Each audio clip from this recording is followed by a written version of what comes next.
Émile François Zola est un écrivain et romancier français influent qui représente le modèle le plus important pour une école littéraire qui appartient au naturalisme. Il a été un contributeur important au développement du jeu nature. Il est né le 2 avril 1840 à Paris et décédé le 29 septembre 1902, empoisonné par le monoxyde de carbone. Germinal est un roman de la lutte des classes et le soulèvement des salariés. C'est le début de la grève des travailleurs, lequel coïncide avec le début d'une rude session hivernale. Pour être le début d'un chaos clair qui augmente les troubles. Après la sortie du roman, Émile Zola a déclaré que le titre est un seul mot qui résume toute l'histoire. La graine de croissance qui exprime la faim et les griffes qui en résultent. Il s'agit donc d'une révolution et d'un renouvellement. Le titre décrit la croissance d'un nouveau homme, dit-il. L'histoire commence avec l'arrivée de Jean-Étienne Lanté au village des mineurs, à la recherche de travail pour développer des événements.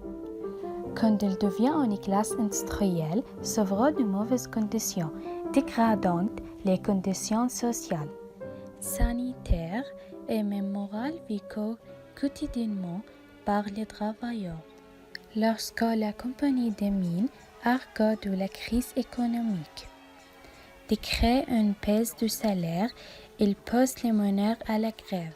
Il parvient à vaincre leur résignation et à leur faire partager son rêve d'une société plus juste.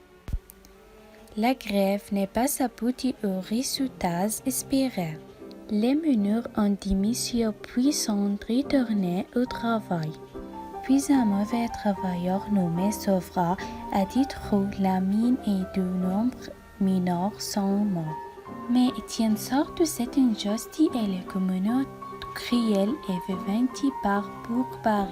Étienne croyait qu'en dépit de l'échec de la révélation, il surmonterait un jour l'injustice. Le jeune travailleur Étienne Lanty, à l'âge de 21 ans, il a perdu son emploi dans les chemins de fer et au chômage. Puis, s'est rendu dans la région du nord de la France.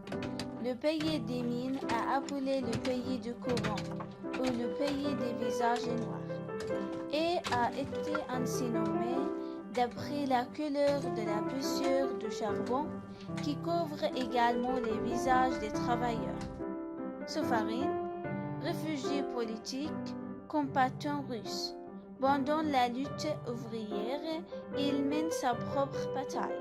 Sa femme a été tuée dans ce pays par les hommes du pouvoir. Il a son propre combat de vendetta. Émile Zola est surtout connu pour sa théorie du naturalisme. C'est pourquoi il a été appelé le père du naturalisme. Le naturalisme est un mouvement littéraire qui prolonge le réalisme et qui s'attache à peindre la réalité en s'appuyant sur un travail minutieux de documentation et en s'inspirant notamment de la méthode expérimentale du physiologiste Claude Bernard, 1813 à 1878. Zola a utilisé la philosophie naturaliste comme base pour créer des personnages ordinaires et avec eux un portrait de la société française dans la seconde moitié du XIXe siècle. Zola fait un portrait des conditions de la vie désastreuse des mineurs, les rapports de force entre patrons et ouvriers, les grèves et la naissance des syndicats. Il met le peuple au premier plan et lui donne voix. Son personnage principal, Étienne Lanty, sur le point de mourir de faim, trouve du travail à pousser des charrettes à charbon à l'intérieur des mines de Meursault. Et lorsque les propriétaires des mines décident de réduire le salaire de chaque chariot de charbon, les mineurs se mettent en grève, dirigés par Étienne. Le sentiment de désespoir descend progressivement dans un destin caractérisé par la famine, la subjugation violente et un comportement désespéré. À travers ce personnage et d'autres dans Germinal, Zola symbolise l'enfer vécu par les ouvriers. Zola montre également que les capacités humaines sont faibles et inefficaces. Il explique également comment la génétique affecte la nature d'une personne en décrivant le caractère du protagoniste Étienne, le dernier enfant d'une famille alcoolique. Quand il boit, il se met beaucoup en colère et à douter. La poisson le rend méchant. Et c'est ce qu'elle a lui-même dit à Catherine. Quand je bois, ça me rend fou. Quand Étienne a giflé ce patron, il était sous l'influence de l'alcool et la plupart de ses querelles avec Chaval se sont produites après avoir bu.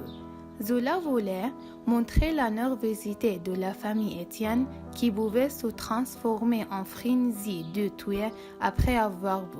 Le désir d'Étienne de tuer survient périodiquement à la maison, mais il peut la vaincre à chaque fois. Il lutte contre cette maladie génétique. Étienne est physiquement semblable à la mère et au père.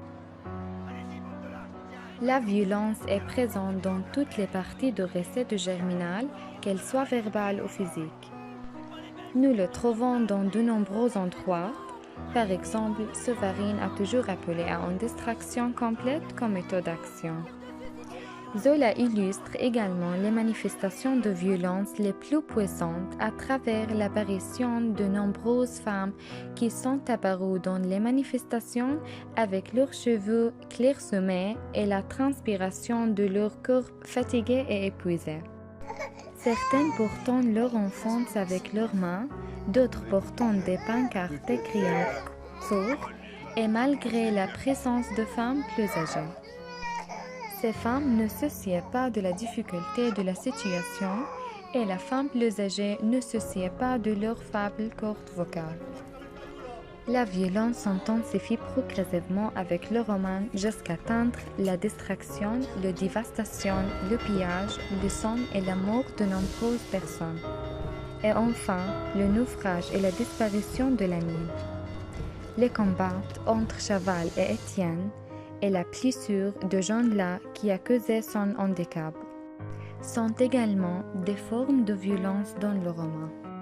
La raison du niveau élevé de violence dans le roman est due à l'incapacité des mineurs à changer leurs conditions. Quand le roman a été publié pour la première fois en 1885, c'était à l'époque des dossiers rassemblés dans les cercles des socialistes sur les arrangements pour la Révolution frère. Le roman était à son tour l'une des œuvres les plus intéressantes de l'écrivain de la controverse et a contribué à sa renommée.